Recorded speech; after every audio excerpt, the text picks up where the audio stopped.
Welcome back.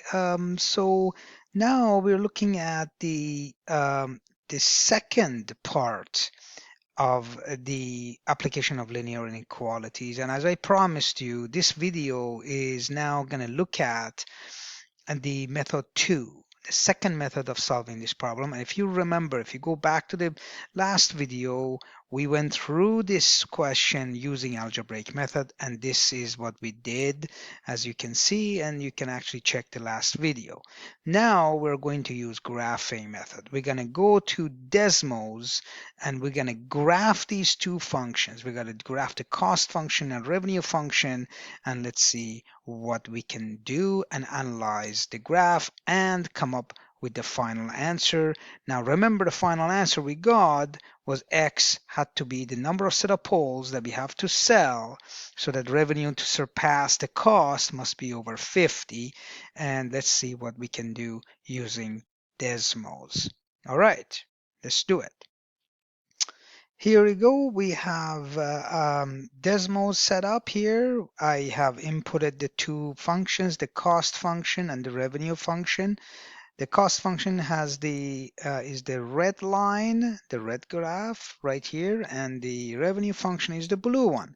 And notice that this graph is specifically for the revenue.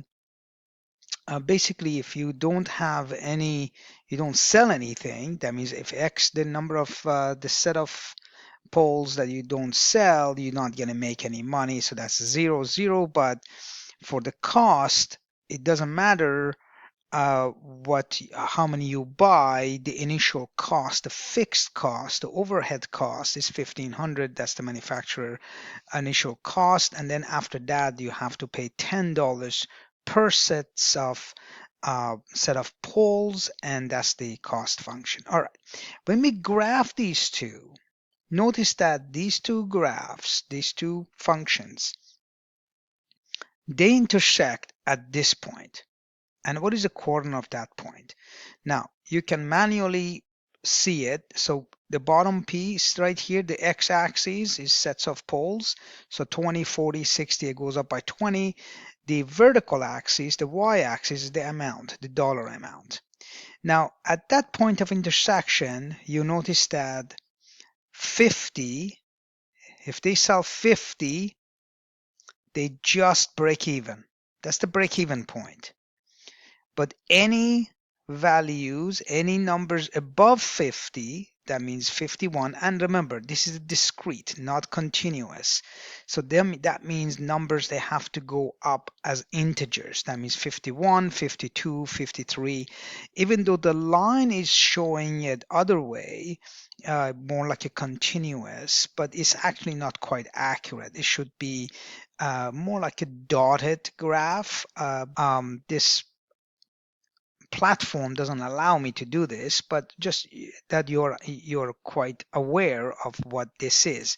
So the next one is 51. So if once they sell 51 sets of poles, then they start making money, and that's where the revenue function becomes greater than the cost function. Now graphically, you notice that the blue graph before 50, okay, up from 0 to 50, when the values of the sets of poles are between 0 and 50, notice that the red graph, the cost function, is higher than the revenue function. It's just above it. Did you see that?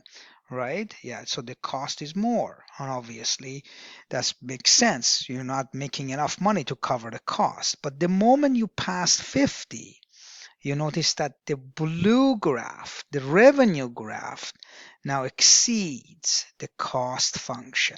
All right, and that's where you start making more money and more money, and the more you sell, the more revenue you have. You notice that these two now, the differential between the two graphs widens quite a bit, and of course, the more you sell, the more revenue you will have.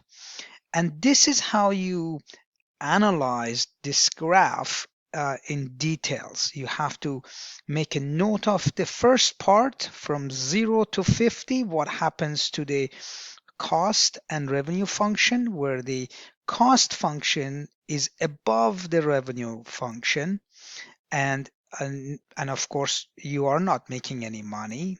And then once you pass the 50, notice that the revenue will be higher, exceeds the cost function.